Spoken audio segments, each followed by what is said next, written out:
Okay, guys, this is another one in the Healing with Children series. So this one I'm going to go into how my middle child, Sammy, my only daughter, how her upbringing relates into all this healing. Again, I'm just giving a rough overview of her upbringing and my part in it, and so that way you guys can relate, how, because when you have children, we think, oh, well, everybody's situation's different. Yeah, everybody's situation's different because there's a billion of different little scenarios that can happen. But ultimately, all our kids go to school. They all do this. They all do that. You know what I mean? Basically, the stories are all the same. They're relatable. Okay. Yeah, there's the nuances. There's different upbringing, there, all that stuff. But when it comes to having children, it's basically all the same. And if we're doing this healing and attempting to do this healing, the most difficult thing I've ever done in my life, you add in children into the mix, and it's a whole different level of figuring shit out in honesty and shame and guilt and everything else. So this is the third video. I suggest you go watch the introduction to this series. Is a great way to get started on this series as a parent. And then I just did the one about Brandon, which brought up a bunch of good points in there as well. So now I'm going to hit on Sammy, and we'll see where that goes. So Sammy is my middle child. She was born to my first wife, so her and Brandon have the same mom. I had moved out of her mom's house because after her mom had her, she had, her mom went into severe postpartum depression. She couldn't be around the kids at all. She was, suicidal for herself, but, when she saw her kids, she wanted to kill them, that kind of postpartum depression. And so I ended up, I couldn't deal with it anymore because I couldn't leave her at home alone. I was running my own business at the time. And I was having to take my kids with me and it was crazy because I was, you run your own business, you're working 80, 100 hours a week at least. And then, my kids were young and having to bring them with me everywhere. And it was extremely stressful. And then just the fact of losing a marriage at 25 years old. And I had held on to that marriage so long, again, because of my Christian upbringing and knowing how badly my parents' divorce affected me. And then, and my mom and my stepdad's divorce affected me.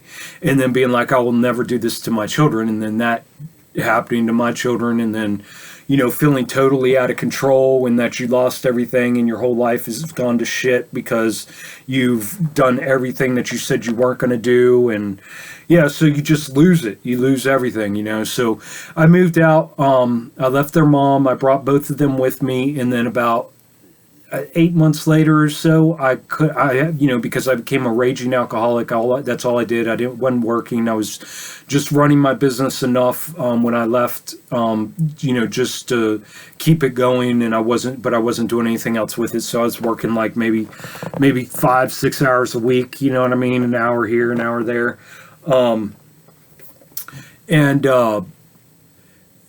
I had moved a couple in, a guy and a girl, and the girl was in charge of being my daughter's babysitter. That was her job. And, in-home babysitter while I was at home drunk and fucking just at home, just drunk as fuck and couldn't even take care of myself. Waking up in the morning and then getting so drunk by noon, passing out, and then waking up 2 hours later and drinking again and passing out at night. So I realized how toxic I was and how, it wasn't the environment for Sammy. So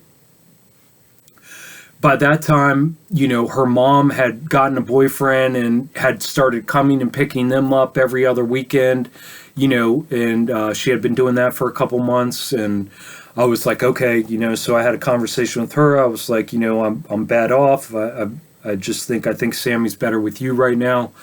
Until I get back on my feet.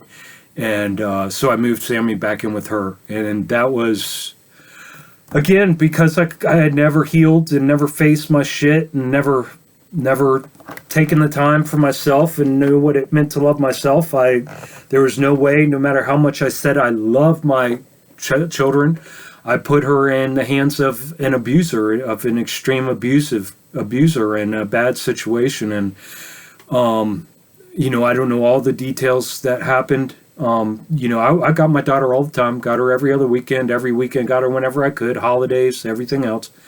Up until, she was 7.5. And then my wife decided, you can't see her anymore, and then kept her from me for 1.5 years. And I went through that whole thing. And my mom was working behind my back with her to keep my daughter away from me, and that whole mess. And while that was going on, my ex-wife was severely abusing my daughter to get her to, because my daughter, okay, this is my daughter. My daughter was so attached to me that anytime she was around me, she was wrapped around me, like up to 7 years old. I mean, she was in love. I mean, she was completely head over heels for me. Even when, she moved in with me, and when I left her mom when she was young, and I had that babysitter, like, Sammy just wanted to be with me the whole time because I was at home drunk the whole time, but, I was drunk. And so, the babysitter would be, she couldn't pull her away from me, until I passed out, and then she would take a nap with me and everything else. So, it was probably that too, that I couldn't get my personal space, and I needed that personal space to breathe. And who knows, man, it's so hard to remember all those memories. I mean, that was goddamn 17 years ago, 16 years ago, more longer than that, whatever. And but all these things come into play, and I'm just trying to show that because I did not heal, this all starts with us. So I'm trying to relate this part of the story, that all of this healing has to start with us. We have to care about ourselves before we can care about our kids, because all of our actions, my action of allowing my children to go back and live with my wife, was all selfish for me. No matter how much I said, oh, well, it's good for them because, I'm in a bad spot. Because I was so in a bad spot, refusing to see how bad of a spot my ex-wife, instead of digging myself out of my bad spot, I wallowed in my shit and sorrow to their detriment, and to their fucking abuse, and to their trauma that they suffered through, and the experiences that are affecting them to this day that they have to heal from. So it all comes back to me. So in this journey, guys, we have to heal ourselves. We have to heal ourselves, because all of this thinking that we're doing what's best in our child's best interest, and, oh, I'm a good parent, and all of this stuff. I mean, I was told I was a good parent my whole life. Everybody said I was a good parent because I spent time with my kids. I hung out with them, all of this. But the thing is when I hung out with them, I was drunk. When I hung out with them, it was in front of a TV. When I hung out with them, it was playing video games. When I hung out with them, it was watching movies. I mean, yeah, we played board games. We played outside a lot. We did a lot of outside activities and things and stuff like that. But I was constantly drunk. And I was not having the conversations that needed to be had with them. We weren't going over their past. I didn't allow any of that to be open because I was a hard ass. Because I was a fucking, they saw that I buried all emotions, got completely bare. We didn't talk about emotions. We didn't talk about what hurt you. We made fun of that shit. We were fucking hardcore. We were a family that stuck together, me and my kids. And it was toxic. That's toxic. That's great that I spent time with them, but that's just virtue signaling on my end. That's just saying, oh, look how great I am. I spend time with my kids. I do things with them. I spend time. I give them my attention. Yeah, but I'm giving them the wrong type of attention. I'm not raising them properly. Until you address the things within you and heal yourself and learn how to love yourself, you can't love your kids. It's impossible. It's all martyrdom. It's saying, oh, I love my kids. Oh, the struggles, the things I've gone through.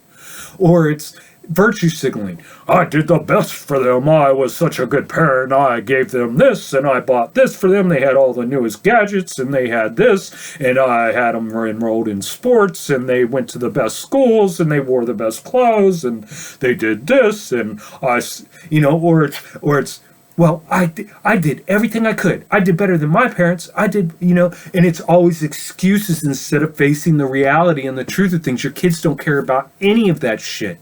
Your kids just care. Your kids, like I bring up over and over and over and over again, are extremely empathic. They don't give a fuck what you say. All they care about is what you do.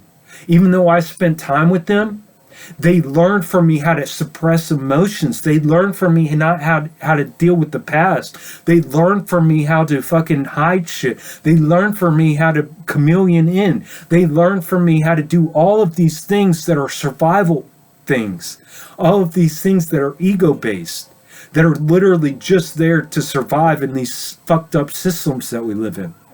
Nothing that I taught them was conducive to human life. Nothing that I taught them was in line, congruent with what it means to be human. And now my daughter is 19 years old and severely traumatized and trauma bonded to her mom and all kinds of fucked up shit. A lot of fucked up shit right now. The poor girl hurts. She's got a lot of pain, a lot of hurt. And I feel so bad because, that was, I've had all these women issues because of my mom. So I've had women issues my whole fucking life. And that was the one girl, the one woman who I've just, from the day she was born, our connection was so tight.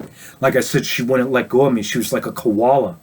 She just, if I put her down, she went around my leg and wrapped around my leg. And while I walked, she'd be on my leg. I mean, she was a koala. She was on me. Until that time when her mom kept me away from her at 7 years old, and my mom worked with her to keep her away from me for a year and a half, and I had to finally get her through court to see her again. And when I got her back, her mom had severely abused her. Severely abused her. And that girl was that attachment was not there any longer. It's there. It's still there to this day. She loves me deep down. She loves me. She loves me so much. I know she does.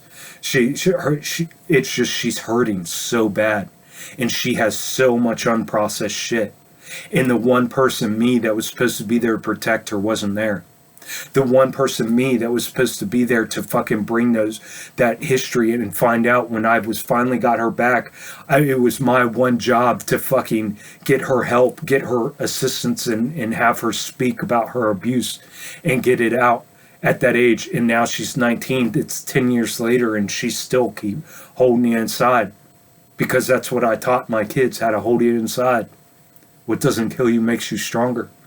So I'm trying to relate how by us thinking that we're being self-sacrificing and martyring ourselves for our children, doing all these great things for our kids by giving up our own selfish things that we need to take care of ourselves. Our kids are empathic. They can feel that.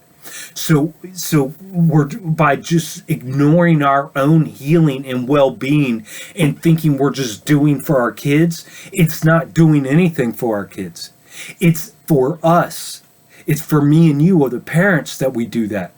It's our survival mechanism. It's us refusing to acknowledge and accept things. It's us afraid to face things. It's us afraid to deal with our shit. See, it's all their healing is tied into our healing. This is the whole generational curse, the generational thing. This is why we're the perfect slaves, because we've been bred generation after generation. And that's why the slavery is so embedded into us, the programming and the obedience and the compliancy and doing anything the government and an authority figure tells us. We're like, oh, okay, I'll do it. Oh.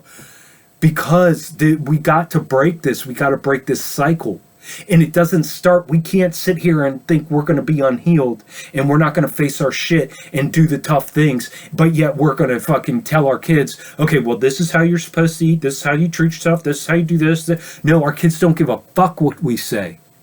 They don't give a fuck. All they are tied to us empathically. They are tied to us telepathically. They are tied to us on an emotional, spiritual level. They don't care what you're going like this and saying.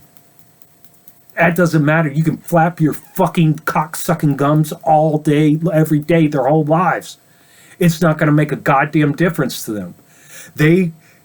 If they know that you're hurting and you're not taking care of yourselves, all they want is your example. What kind of example are you setting for them if you aren't taking care of your own shit, but telling them to take care of theirs?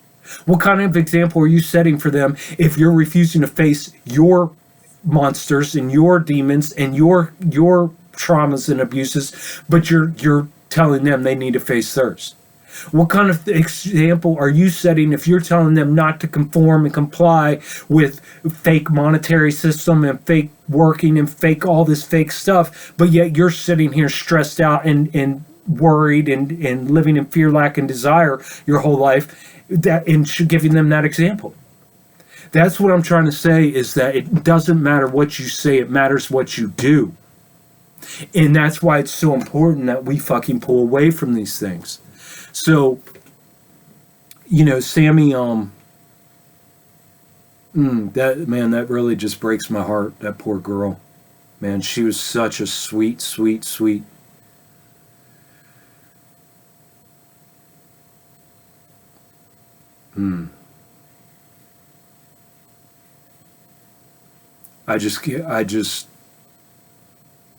I didn't protect her, I didn't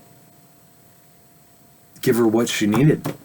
Even when I had opportunity after opportunity after opportunity after opportunity, and I projected my own fears and worries and my own defenses and character and survival that I built, and I taught her that real well. She's a hell of a survivalist. That girl's strong as fuck now. I taught my kids I taught them how to survive. I did do that.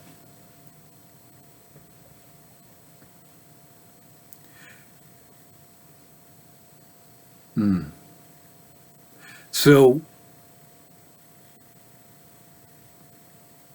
and then when she moved in here with me, just last year, a little over a year ago, it was right before it was a little over a year ago now, because she was 17. She was highly addicted to her phone and to all of these distractions. And I moved her in here and cut her off of everything, and I watched her detox. And man, it was amazing. But that was a forced detox at 17, and the only reason I was able to do that is because that's what I've been showing her whole life and that's all she knew was like force.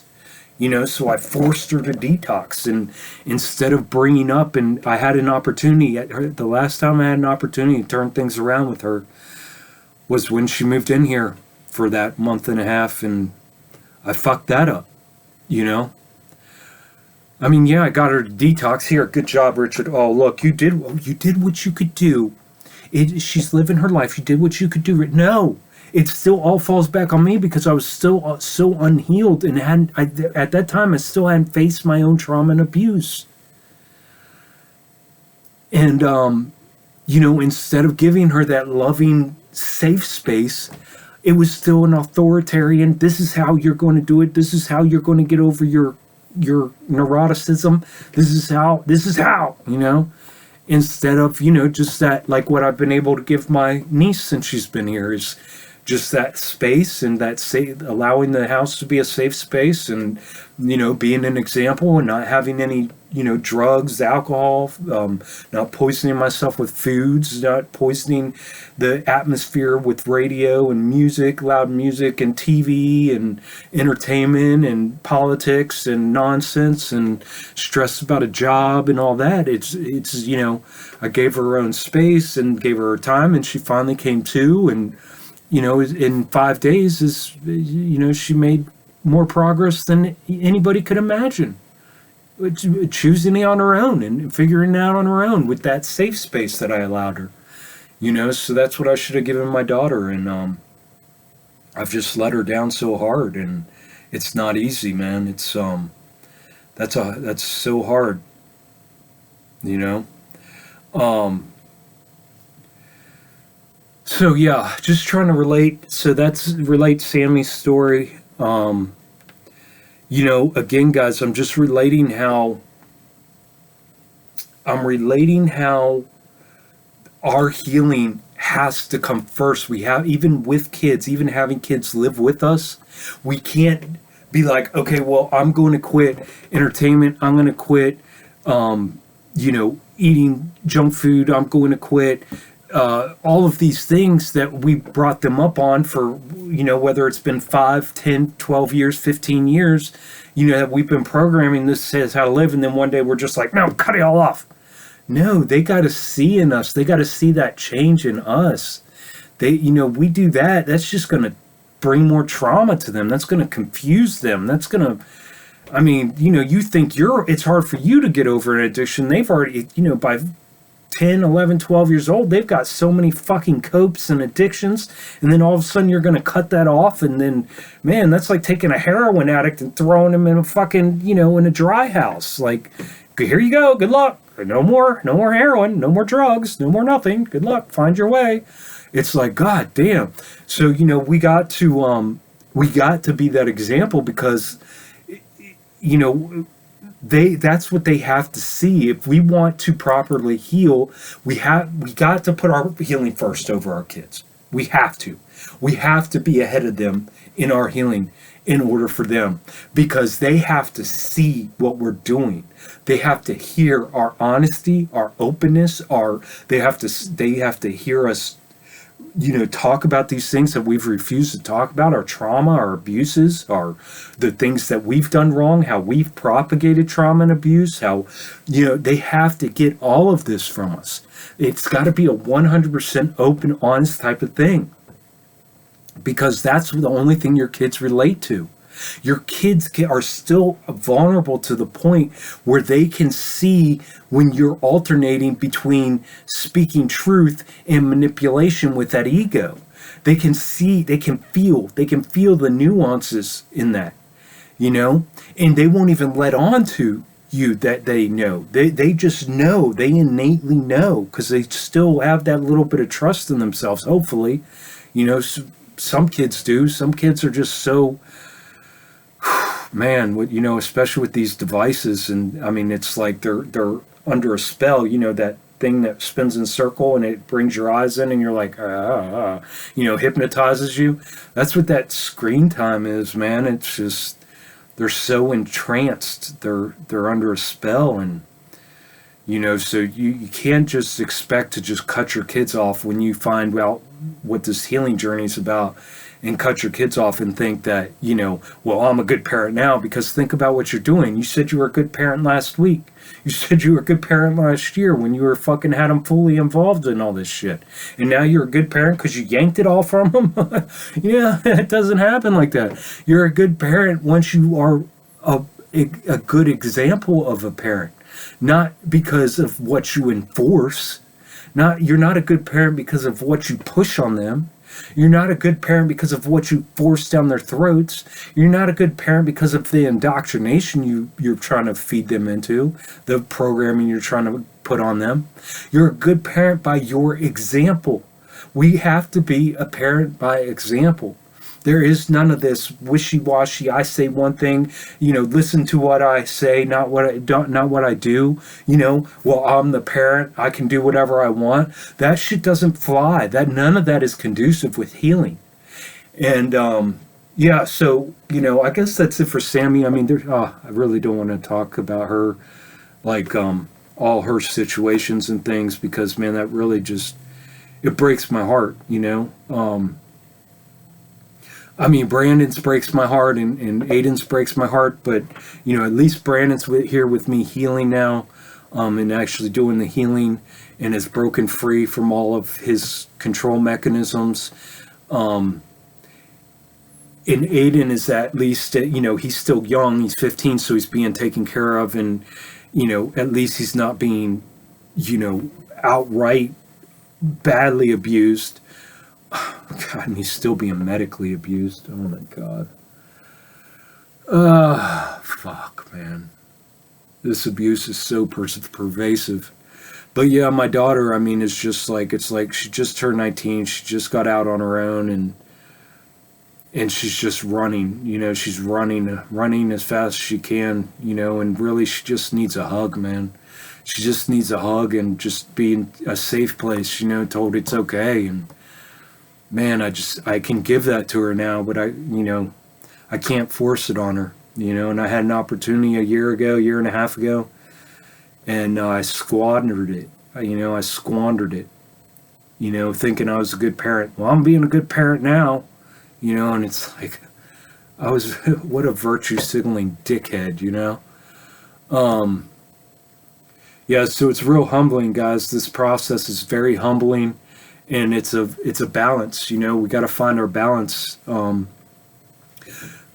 because it's very easy, if you're not far enough in your healing to, when you come to terms with your part that you play in these things, to allow that shame and guilt to just bury your ass and put you in bed and get you depressed and not want to live and put you in a spiral.